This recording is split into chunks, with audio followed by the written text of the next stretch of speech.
যা বক্তব্য শুনলাম সে বক্তব্যতে মনে হচ্ছে পুলিশের ফায়ারিংয়ে কম লাগছে এদের এদের সিভিলিয়ান ড্রেসে হাতে 7.62 আপনারা নিজে দেখছেন 7.62 মানে 7.62 রাইফেল।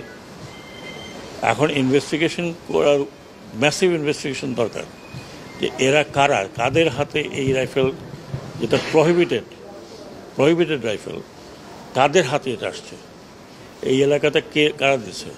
এখানে শটগানও আছে, এখানে আমি যে কজনের দেখলাম আমাদের ডাক্তার সাহেব যেগুলো দেখালেন এগুলো পুরো বুলেট 7.62। তো এইটা খুবই আমি বলবো যে উদ্বেগজনক।